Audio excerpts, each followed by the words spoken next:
Hello everyone, and thank you for tuning in. This is Mad Murkrow, and we're back with more Let's Play Pokemon Gold version. Last time we just made it to Azalea Town, finally. It only took me about, 4 or 5 episodes now? Great pace. So let's just, let's explore around the town. So that guy lets us know that if we don't have enough badges, and our Pokemon is too high of a level, they may feel inclined to tell us to fuck off and not do what we tell it to do. That's okay, though, because we're going to get our first gym badge here. What's this? We have Earl's Pokemon Academy. Now, we want to definitely go in here, because if we go up here to the teacher, or maybe it's this guy right here, I think he'll give us a nice item. Nope. Is it this guy? You usually get it around here.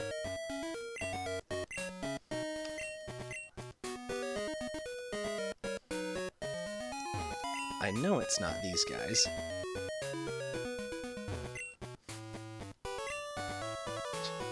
Playing Game Boy in the middle of class? Slackers. Implying I did anything better when I was in school, though. I thought I could find a Quick Claw in there. Oh, yeah. Oh, yeah, gym leader. Alright, let's see. Now, I think the first thing we should do is do some training here at the Sprout Tower. So let's go ahead and go in there.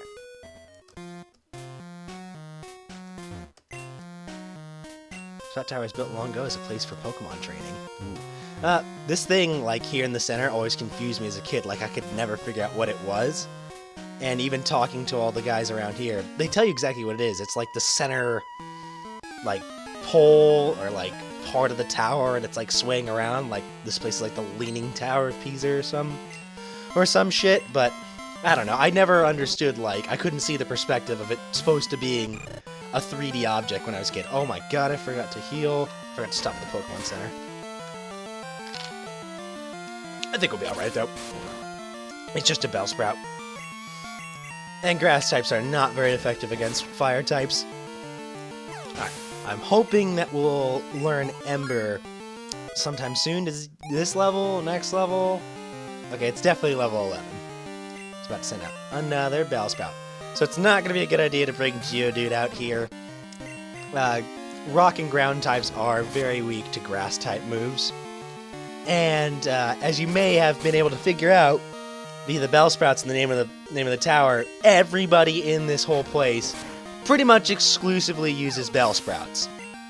I don't know why. It's not like they gave you, to my recollection, any kind of reason as to why they only use Bellsprouts here. But that's just their thing, and I'm not going to bash them for it. Bellsprout's a pretty cool Pokemon. I always like Victory Bell. I think it's pretty neat. My girlfriend hates Victory Bell. I have no idea why. It's probably because it looks just like, you know, a certain prophylactic. It's a condom. I'm saying she thinks it looks like a condom. And she's not wrong. I mean, it's not just a thing that looks like a condom. It's a condom with teeth.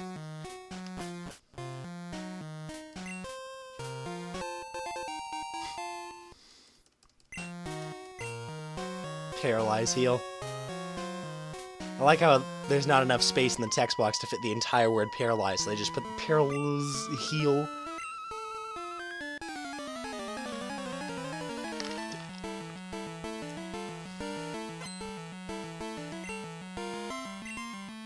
Oh gee, another Bellsprout. Who would have guessed? Let's just try and run through these guys. Try as you might with your pathetic Vine Whip, but you'll get nowhere.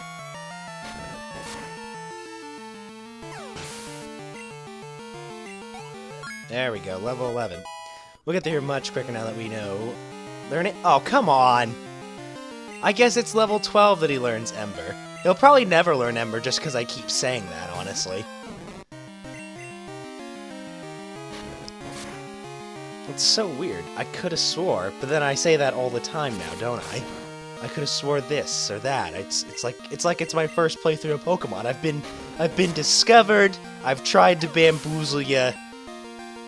I've been exposed.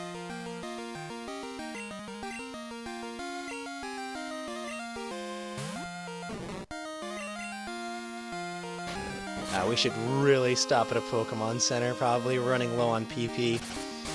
PP stands for, in case you're wondering, Power Points. It's kind of like spell charges if you've ever played like older Final Fantasy games. It's basically the number of times you can use a move before needing to recharge it at a Pokemon Center. I just don't want to waste the time walking all the way back to a Pokemon Center right now.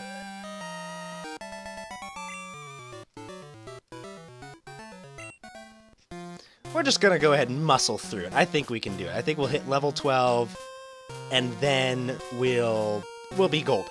We'll be fine. I really should have waited till nighttime to come in here, but it's harder to get the place to become nighttime, given that I'm emulating this, so there's no actual like battery backup, so the clock only ticks when I play the game. Anyway, when it's nighttime here, it's the earliest time in the game to catch a Ghastly. And Ghastly, Haunter, and Gengar are one of my favorite Pokemon. Being that they're pretty much the only ghost types for the first 2 generations, except for Misdrevious. There's Ghastly Haunter, Gengar, and Misdrevious. Yeah, I think that's the only... Yeah, that should be the only ghost types here, which is just incredibly unbalanced, really. Like, just like how there's only like 4 dragon types within the first 2 generations. There's Dratini, Dragonair, and Dragonite, and then in Gen 2 they introduced Kingdra. And I always thought Kingdra was really cool too. Like, we'll face a trainer much later on in the game who will have a Kingdra. There we go. Ember. Finally. It's not really too much of a loss, so that we're not going to be able to get a Ghastly, because I'm emulating this. I won't be able to trade the Pokemon and make him become a Gengar anyway. So I just really like the Pokemon is all. I have a thing for like Ghost, Dark, and Fire type Pokemon, and yeah, Ghost, Fire, Dark, and Dragon type Pokemon. You know, because I took myself really seriously as a Pokemon trainer growing up, and those just seemed like the most serious Pokemon. I was basically just a huge edgelord. Implying that I'm not a fucking edgelord now, but, you know.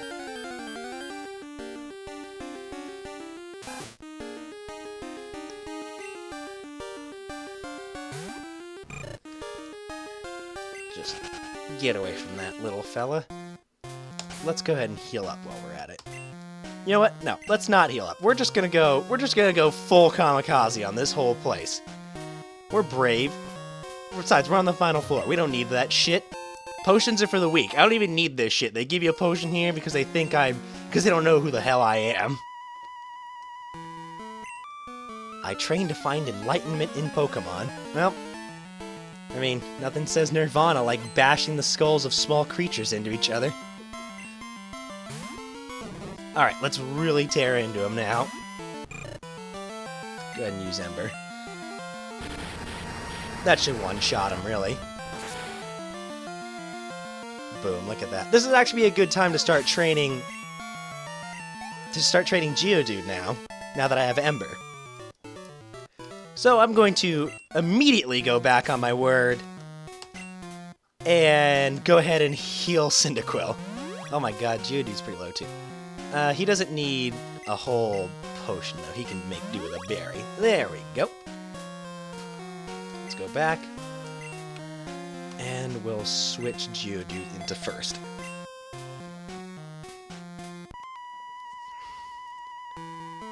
Now, don't worry, I'm not planning to send Geodude to his death by fighting a horde of Bellsprouts. I think this guy has... Yeah, he has 1 Bellsprout. One of these guys has a Hoothoot, actually, which is one of those another Pokemon that only appears at nighttime. Maybe it's that Pokemon that other guy's looking for. So you send out Geodude, and then you immediately switch him out for your Cyndaquil or whatever Pokemon, and then they will both gain a percentage of the experience points gained in this battle. It's a really simple and effective way of training multiple Pokemon at the same time if you don't have the experience share yet. Boom.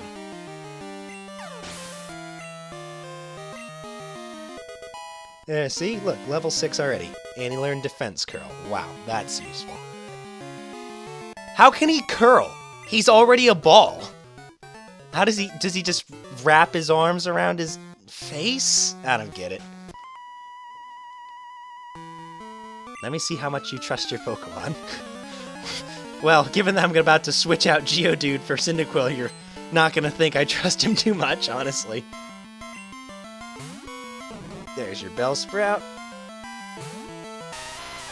I believe we can actually catch Bellsprout just outside of Azalea, which is honestly the probably main reason why they use Bellsprouts here. It's kind of like their signature dish over here.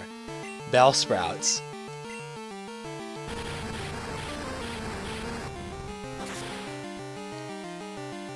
There we go. I'm hoping to get Geodude to learn Rock Throw before we go fight Faulkner at the gym, because that'll help us just deal with him a little bit easier. It's not that Cyndaquil's not really up to the task.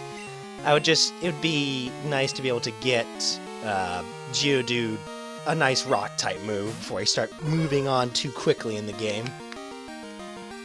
Go ahead and come on back, Cyndaquil. You got this, Geodude. Now you're the same level.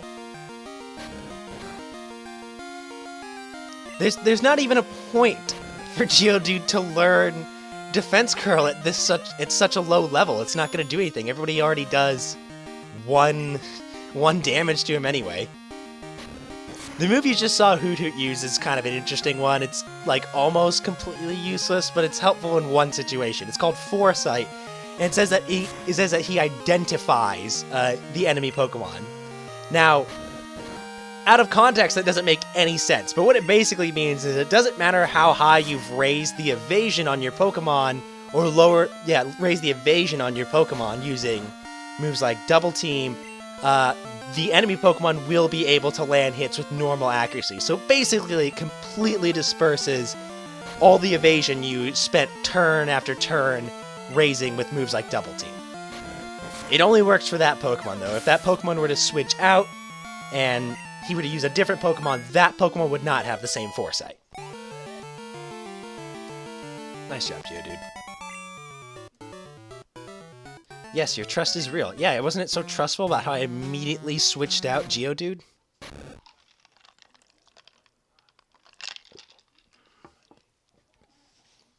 You are indeed skilled as a trainer. As promised, here's your HM. But let me say this.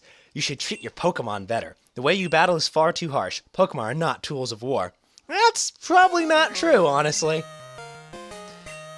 What was his name? Lieutenant Surge in Pokemon Red and Blue said that he fought in a war. And honestly, if you're gonna try and kill people, you might as well try and kill them with tiny fire-breathing lizards. You know, the ones that kind of just plague this world. Yeah, let's... Oh, fucking hell. Come on. I was just trying to talk to the old man.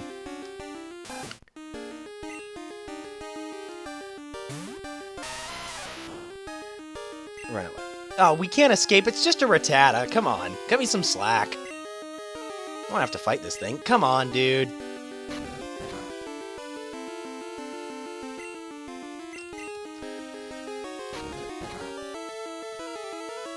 This place is gross, honestly. Like, there's Rattatas running around.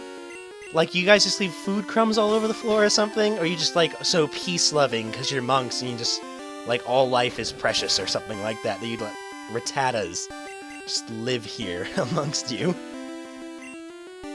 Won't they steal, like, you know, your rice bowls or whatever monks eat? Bean sprouts? I don't know if their Bellsprouts would like that. So good of you to come here. Sprout Tower is a place of training. People and Pokemon test their bonds to build a bright future together. I am the final test. Allow me to check the ties between you and your Pokemon. The final test? I've only had this Pokemon for like, I don't know, 45 minutes.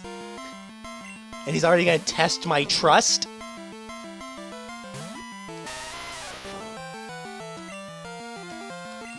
Let's go get him, Cyndaquil.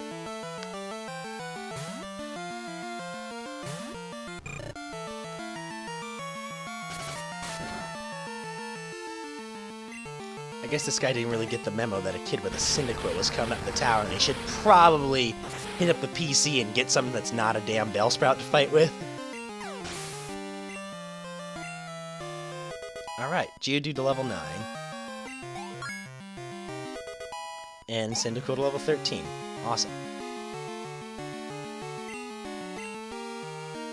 Yeah, let's change up. Go ahead and send out Geodude again. Shit! I'm kind of screwing up with the controls left and right here. I'm not used to playing Pokemon on a keyboard here, so please excuse my clumsiness.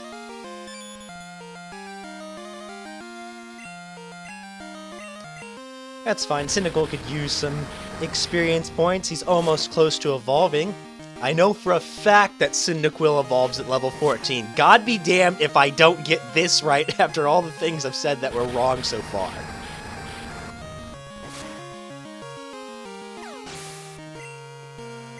Ooh. 123? Really close. I'm hoping that this Bellsprout will give us the boost we need. This place is a farce, really. Like, everyone here uses Bellsprouts. The place is called Sprout Tower, but the Chief Sage, or like the High Monk, his most powerful Pokemon's a Hoothoos. This whole place is a farce. I've been fucking lied to.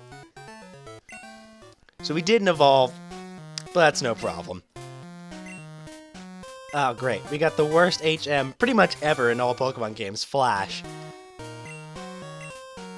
Yeah, so what it does is it illuminates dark caves. In Pokemon Red and Blue, and Gold and Silver, when you go into a dark cave, and not dark cave like the place, just a cave that's not illuminated, it's completely pitch black, and it's completely innavigable.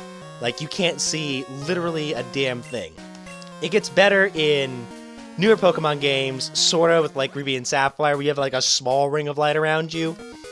But it's kind of a give and take. When you use Flash in these games, it illuminates the entire cave.